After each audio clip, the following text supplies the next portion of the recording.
Eno ye program yo ensulo eyenkya wano ku 3 ABN TV. Yiga okutandika olunaku ne Katonda. Wasuza otya muganda wange? Bitambula bityeyo. Bukedde bulungi. Erinnya lya Mukama lyebazibwe. Mukama yeebazibwe atuwadde omukisa nate okubeera nga tugenda okufuluma mu nnyumba yaffe nga atayogeddeko naffe. Nkusabira nga naawe bwonsabira. Mukama enkyene ey'olwaleero atulungame. Ayogerako naawe si mulala Kasasa Paulina okuva mu kkanisa y'e Luwunga. Katumwebaze. Otukoze bulungi ayi taata kubanga okesezza olunaku luno olwaleero nga tuli balamu. Tukwebaza taata olw'obukuumi bw'otuwadde abaana baabo obulenzi n'ab'obuwala. Twongera okwebaza taata olw'ekyokuyiga kino ky'otuteekedde enkyeno ey'olwaleero. Tukusaba taata gw'oba obeera omuyigiriza omukulu ku bwa Yesu Kristo Mukama waffe. Amin. Muganda wange nebaza Katonda olw'ebigambo bino ebitali bingi nnyo byenjagala okugabanako naawe enkyeno ey'olwaleero. Ekyokuyiga kyaffe kigamba nti omwoyo ogumaliridde okukola. Olunyiriri lw'okujjukira luvudde mu Nekemeya essuula ey'okuna olunyiriri olw'omukaaga. Lugamba nti awo ne tuzimba bbugwe. Bbugwe yenna n'agattibwa wamu okutuusa lwe yenkana obugulumivu. Kubanga abantu bassaayo omwoyo eri omulimu. Muganda wange, buli mulimu gw'okola, omulimu okusobola okuba omuyonjo, omulimu okusobola okutuukirira, omulimu okusobola okuggwa obulungi, oteekeddwa okussaayo omwoyo. Olaba ne bweba mmere, okugifumba n'ewooma, oteekwa ogugissaako omwoyo. Kyava Nekemeya agamba nti awo ne tuzimba bbugwe. Bbugwe yenna n'agattibwa wamu okutuusa we yenkana obugulumivu, kubanga abantu bassaayo omwoyo eri omulimu. Neebaza Katonda bw'oba naawe otaddeyo omwoyo eri omulimu gwa Mukama waffe.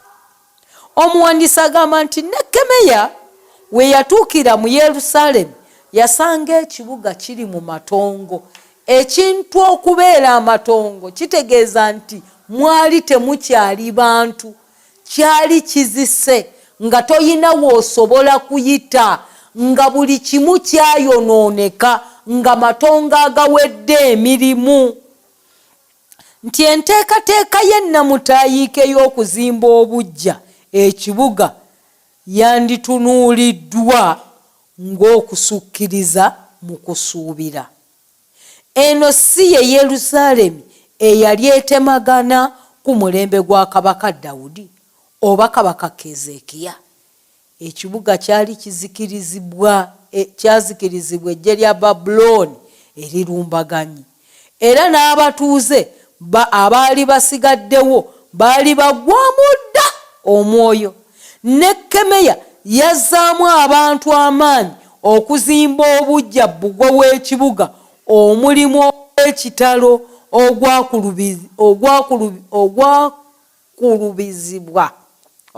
okukubirizibwa ennyo okuwakanyizibwa okuva mu abo abaali beewaddeyo okugulemesa okugenda mu maaso.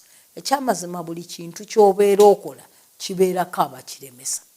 Tewali kintu ky'olikola ebbanga lyonna ekyo kiri ku likodi, buli ekintu ky'otandika okukola kibaako abakiremesa. Nti Tobiya Omwamoni yaziimuula abantu ba Nekemeya ng'agamba nti n'ekyo kye bazimba ekibe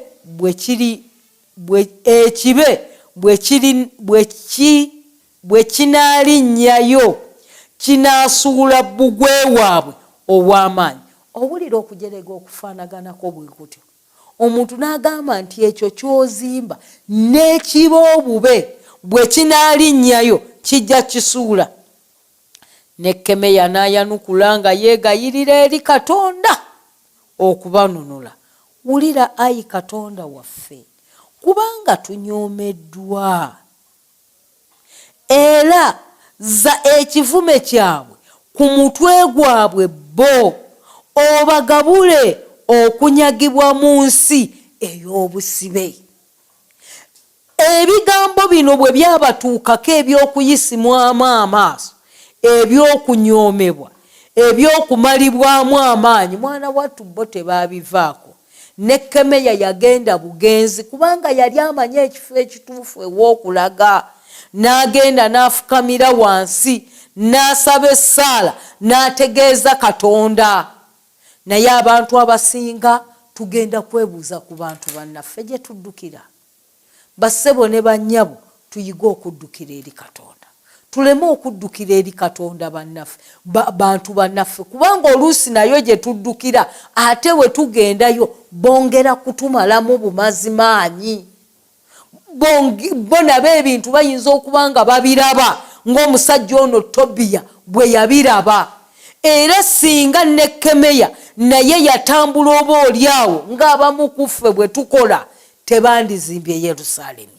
Naye ye bwe yagenda eri ensibuko y'amaanyi gwe yagenda n'ategeeza.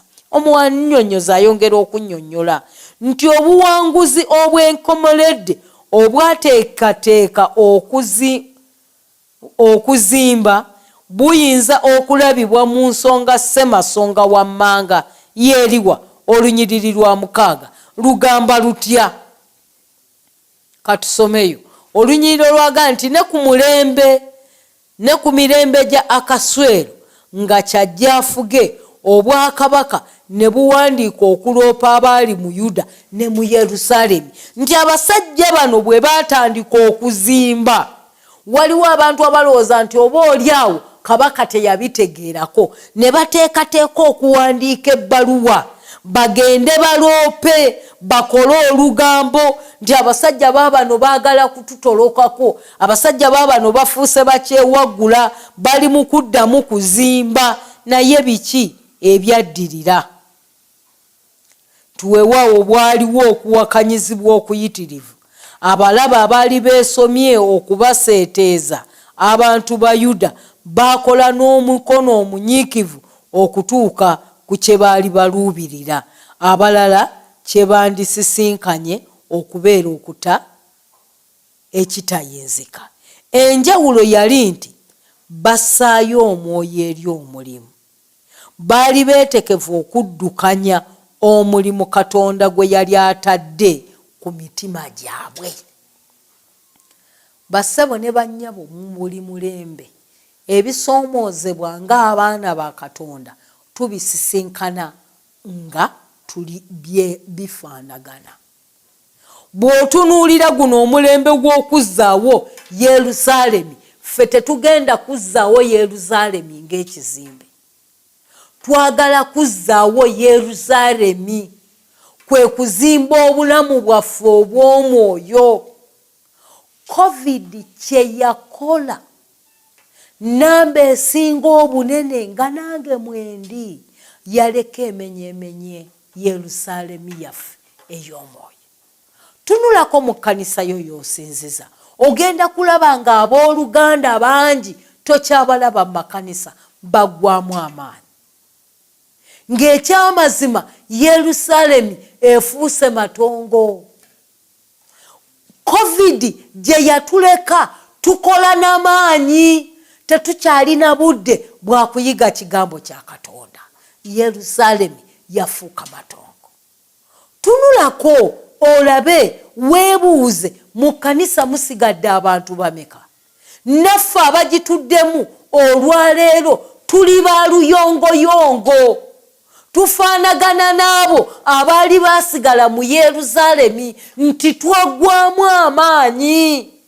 Twetaaga abasajja nga Nekkemeya okukwatibwako ne banakuwala ne bakomawo ne basala amagezi ne batuzaamu amaanyi ate naffe bwe banajja gye tuli tusitukiremu tuddemu tuzimbe Yerusaalemi.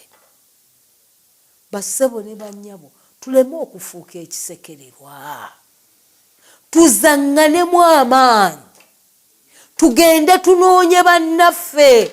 Bwe twogera ku Yerusaalemi wano tetwogera ku kizimbe. Sigamba nti ddayo otunuulire ekizimbe kyewammwe, nedda. Njagala oddeyo onoonye muganda wo, onoonye mwannyoko, naffe ffennyini abatuddemu tutuule wansi twetaaga okuddamu okuzimba Yerusaalemi obujja. Omunnyonnyozi ono ayongera okutunnyonnyola nti okukula kw'ekkanisa ebiseera ebisinga kugenda mu maaso oba okulemererwa lwa nsonga y'emu. Ekkanisa ezissaayo omwoyo eri emirimu ziddukanya omulimu ogw'okufuluma ebweru n'okwenyigira mu kutwala mu maaso ekitundu olw'ekiruubirirwa eky'okukunga abantu okukkiriza Yesu nga Mukama era Omulokozi. Ekkanisa bwe zibeera tezikula ebiseera ebisingayo obungi bammemba tebassaayo mwoyo eri omulimu. Ebyenjiri byetaagisa okufuba, okwenyigiramu n'okubisigamu, so ng'era ebivaamu bigwanidde. Omwoyo ogw'obuweereza gukyusa ekkanisa okufuuka entabiro y'okuwanguliramu emyoyo. Ekkanisa bw'ebeera essaayo omwoyo eri omulimu, okukula n'obulamu mu kkanisa bibeera bikakafu. Bassebo, gwe maama wange antunuulidde, gwe mwannyinaze andaba, enkyene ey'olwaleero tusabe Katonda ku agenda zaffe eza Church Board, ku agenda zaffe eza Church Council, ku agenda zaffe eza District Council, ekiteeso ekiba kisookanga kibenga kiteeso kya kukola mulimu. Ekkanisa essaayo omwoyo ku mulimu gwa Mukama waffe, ekkanisa eyeekula. Ekkanisa oba omuntu yenna assaayo omwoyo ku mulimu gwa Mukama waffe Yesu Kristo akula mu kukkiriza. Abantu abatassaayo mwoyo ku mulimu era twesanze nga tebakula. Era be bantu b'osanga nga bumulimu yagoogujja gumukuba ne gumutwala. Buli kye bamugambye kyagenda nakyo kubanga tassaayo mwoyo. Nga twagala okukula mu kukkiriza, nkwegayirira muganda wange, tuddeyo mu kkanisa zaffe tusseeyo omwoyo ku kukola omulimu. Tuleme okubeera ng'amazzi g'ekitaba. Amazzi g'ekitaba bwe gabeera awo nga tegatambula n'okuwunya gawunya. Ebikere bijja ne bibiikamu amagi ne bituuka okwalula, obukere obuto ne buba nga buli mu mazzi omwo kubanga amazzi gali awo tegatambula. Ekkanisa bw'eneeba tefuluma kugenda kukola mulimu, tujja kubanga amazzi g'ekitaba. Tujja kutuuka okuwunyira mu makanisa gaffe. Tubenga ekkanisa efuuse ya kulwanaganiramu. Ekkanisa tube mu kulwana ntalo. Gundi takola kino, gundi simwetaaga, kasasiro yokka. Naye nga twagala ekkanisa zaffe okubeera ennamu, nkwegayirira muganda wange, tusseeyo omwoyo. Nga nze ogwe twagala okubeera abalamu mu kukkiriza, tusseeyo omwoyo ku mulimu gwa Katonda. Okuggyako nga tutaddeyo omwoyo lwe tugenda okubeera abanywevu mu kukkiriza. Mukama atuwa ekisa, Mukama atubeere. Bassebo ne bannyabo, mu kiseera kino olwaleero tubadde tulwanagana na covid, tubadde tutandise okwesiima nga twebaza Katonda nti covid yamutuvuunusiza, wazzeyo ekirwadde ekirala kati kyekya Ebola. Era tuli mu kwegayirira Katonda na kumusaba atuyambe abaana baffe amasomero baleme okuddamu okugaggala.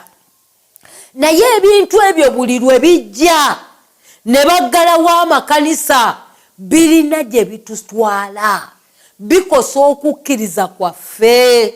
Bagenda okuggulawo ng'abantu twaggwamu amaanyi. Munakkaanya nange namba y'abantu batono nnyo eyasinzanga eka nga ddala byesinza byebyo.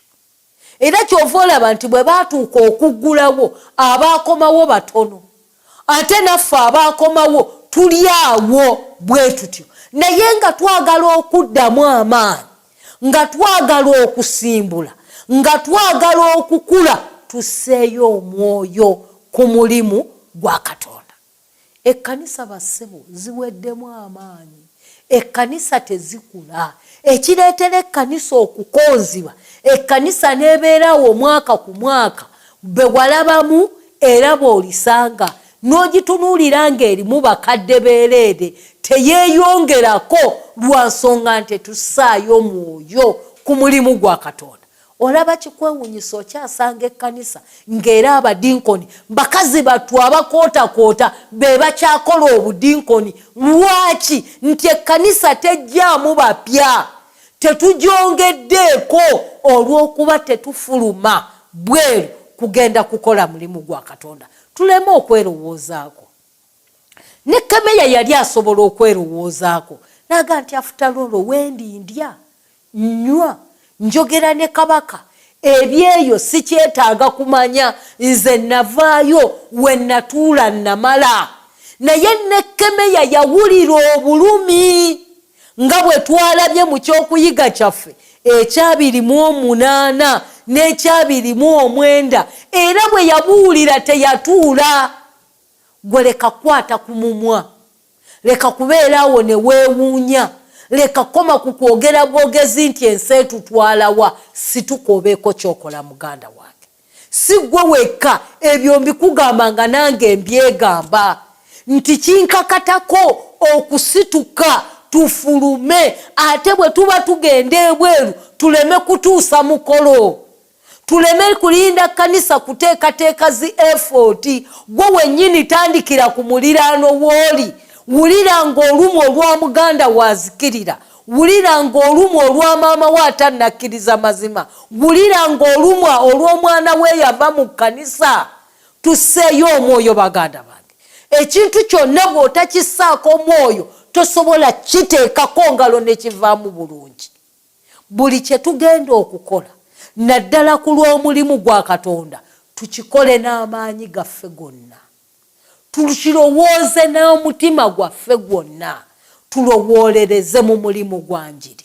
Bw'ozuugwebake nga weebakira mu mulimu gwa njiri, fumiintiriza ng'ofumiintiriza ku mulimu gwa njiri. Tukola bulungi okuzimba amakanisa, mwebale nnyo, mwebalire ddala. Naye tetugenda kuwa accountability yonna mu ggulu. Teri agenda kubuuza nti wazimba ekkanisa mmeka. Engule ze tugenda okufuna tetugenda zifuna lwa kuzimba amakanisa, sigamba nti temuzimba. Naye tutaddeyo amaanyi gaffe mangi mu development ne twerabira omulimu gw'enjiri. Bassebo ne bannyabo tuddeyo twejjukanye kiki ekyatuyisa. Mu Matayo agamba nti mugende mu nsi zonna mubuulire enjiri. Bwe tugamba nti nja kugenda, you will go. Wa tugenda kusituka, tugenda kubuulira mulimu gwa njiri. Bassebo ne bannyabo kye tuba tusinga okupulaningira, tusooke kupulaningira kubuulira njiri nga tuleeta abaana ba Katonda, nga tubalumirirwa, nga tufaayo, nga tusala amagezi gonna okulabika nga tubajja mu kuzikirira, nga tubaleeta eri omusana. tulwane nnyo mu maanyi ga Mukama waffe Yesu Kristo. Tulabike nga bassebo ne bannyabo tubuulira ensi yonna. Tukozese ebyo bye tuyina. Kozesa ekyo ky'oyina. Akakatono k'olina kaweeyo. Obalirwanawo muweeyo waakiri ejjiiko ya sukaali. Abamu mulina emmere nga mugirya ne mutuuka n'ogisuula kasasiro naye ng'omanyi nti okumpi awo waliwo omuntu atayina kyakulya. Abamu mulina engoye mu makeesi naye nga ziri omwo n'okuzambala temukyazambala naye nga ku muliraano waliwo omukyala gw'olaba nga tayina kyakwambala. Kwata engoye ezo ziweeyo, zijja kukola omulimu gwa Katonda. Abaana b'engoye zaabalekawo, leka ziterekera bazzukulu be abatannazaalwa. Ziwoya atayina kyakwambala, zigende zikola omulimu gwa Katonda. Naye otunuulira omuntu ng'alinze muwala we lwalizaala n'ajjayo engozi agimuweerera omwana naye ng'alina amazima gw'alaba nga kumpi omwana amutwalira mu bbanga. Bassebo ne bannyabo, gwe ekyo ky'ogaya Katonda kyagenda okuzimbusa kikola omulimu gwo. Gwe ennyaanya z'oteeka mu firiigi ne zituuka n'okuvunda n'ozisuula. Gwe gye emigaati gy'olina gy'otadde mu firiigi mu kifo gy'ogiteeka mu firiigi ng'abaana bagamba nti twagikoowa ffe waffe tetukyayagala migaati. Gikwata ogiwe neyiba atasobola kugula mugaati ogwo. Ekintu kye tuba tussaako essira mu makanisa gaffe, ekintu kye tuba tusinga okupulaaningira mu makanisa gaffe, tugende tukole omulimu gwa Katonda. Tufulume tugende tubuulire enjiri ku bwa Mukama waffe Yesu Kristo. Tukwebazizza Mukama kubanga gwe tokoowa kutujjukiza buli lunaku ekyo ekyatuyisa. Taata waffe Yesu wadde nga gwe otwala obuvunaanyizibwa bwo naye bwe tubiwulira tubirekaawo. Taata tokoowa kutujjukiza.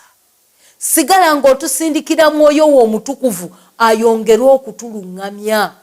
Tutegeere kiki kye tuteekeddwa okukola, kiki kye tuteekeddwa okuwa ekifo ekisooka mu ebyo byonna bye tuteekeddwa okukola.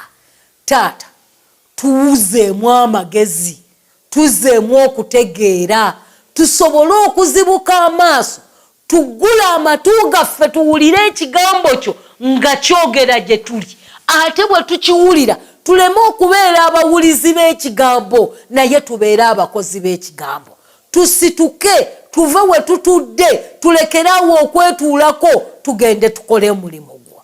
Taata tusaba abo abeewaddeyo, abo abaliko kye batodde, Taata ekyo kyonna kye bawaayo okizimbulukuse kigende kikola omulimu gwo. Tusabira abo bonna Taata abatannakutegeera bwe bawulira ekigambo kyo baleme okukakanyaza emitima gyabwe. Nye Taata bakukkirize basobole okudduka obusungu obugenda okujja. Naffe ffennyini Taata tukusaba okuzzibwamu amaanyi. Tuli banafu, tetukyaliwo, ebibyo si bye tuliko. Tugenda mu makanisa kutuusa mukolo naye ow'ekitiibwa Ayi Katonda waffe, Kamwoyo wayongere okutuluŋŋamya, kayongere okutujjukiza, kayongere okutuyigiriza, katwettanire okuyiga ekigambo kyo Ayi Katonda waffe kubanga yettabaaza ery'ebigere byaffe ku bwa Yesu Kristo Mukama waffe. Amiina. Yiga okutandika olunaku ne Katonda. Olwo nno ebisuubizo bye birabike gy'oli.